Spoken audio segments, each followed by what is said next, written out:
Dịch bệnh là một phần khó tránh khỏi trong ngành thủy sản, trong đó bệnh chậm lớn ở tôm là một trong những vấn đề nan giải của người dân. Tuy không dẫn đến tôm chết hàng loạt, nhưng để lại nhiều hậu quả nghiêm trọng đáng kể cho người nuôi. Trong đó, khi tôm mắc các hội chứng liên quan đến phân trắng cũng dẫn đến tình trạng tôm chậm lớn, đường ruột tôm bị tổn thương làm giảm khả năng hấp thụ dinh dưỡng, giảm sức đề kháng. Điều này làm ảnh hưởng nhiều đến sức khỏe tôm và lợi nhuận của vụ nuôi.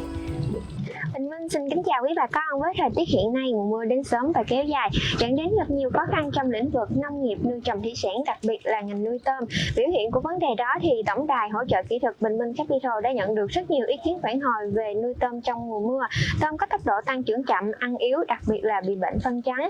Hôm nay xin mời bà con đến thăm ao của anh Hải tại Trà Vinh để có những biện pháp khắc phục tình trạng này. Xin mời bà con cùng theo chân Bình Minh nha.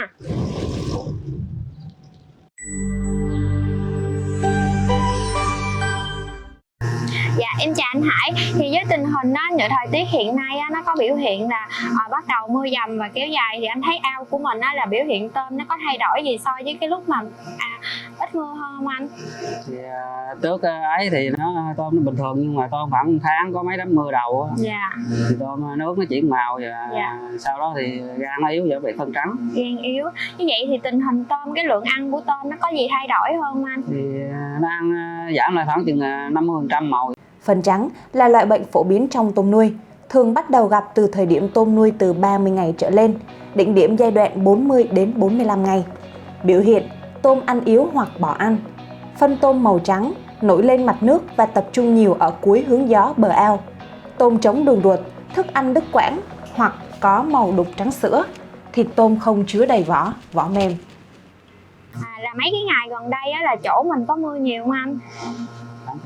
4 năm bữa nay thì mưa thường xuyên, mưa ngày mưa đêm luôn á. Mưa ngày mưa đêm luôn. Như vậy thì mấy ngày gần đây là lượng ăn của tôm của mình là lượng bao nhiêu mỗi trên một ao anh? Mấy nay thì ăn lên khoảng 101. 101. Dạ. Mật độ thả của ao mình là bao nhiêu anh? Đã 260 ngàn. Dạ. Những ảnh hưởng của mưa đến ao nuôi tôm.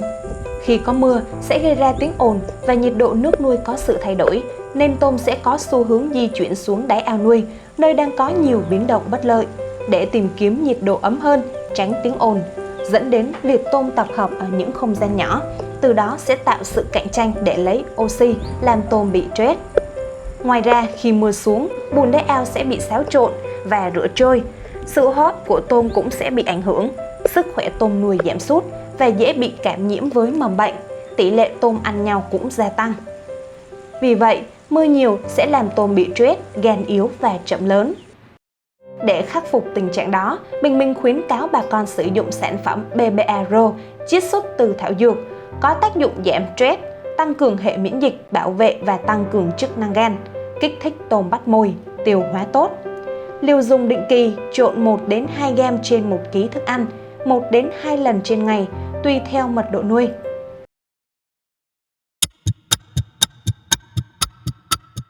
Thì sau thời gian sử dụng là 7 ngày sử dụng thử sản phẩm là BBA Pro và 2 sản phẩm là BBA Curasai và BBA Luxi, thì anh thấy tôm của mình hiện tại là tôm mình như thế nào anh? Thì từ ngày mà xài cái sản phẩm này thì thấy tôm lọt nhiều. Tôm lọt nhiều. Cái tần suất tôm lọt là nhiều hơn lúc chưa sử dụng sản phẩm là khoảng nhiêu anh? Khoảng từ cỡ gấp đôi á. Dạ, gấp đôi. Dạ, là sau khi sử dụng sản phẩm thì anh thấy tôm mình cái gan nó thế nào, nó có cái bông mỡ hay là cái đường ruột như thế nào không anh? Gan thì nhìn gom cũng đẹp, ở dưới phần dưới thì cũng có cái bông mỡ này kia, nhìn thấy tốt. Dạ.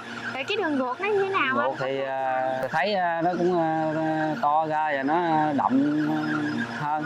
Là nó nhiều thức ăn hơn, nó nông to đường ruột. Nhìn thấy nó rõ hơn. Dạ. Tôm mình có tình trạng là tôm bị so le anh, thì sau khi sử dụng thì anh thấy tôm mình có đỡ tình trạng này không anh? Thì khoảng nó bớt khoảng chừng có 30-40 trăm, 40-50 trăm mà. 40%. Thấy nó đều lại nhiều hơn.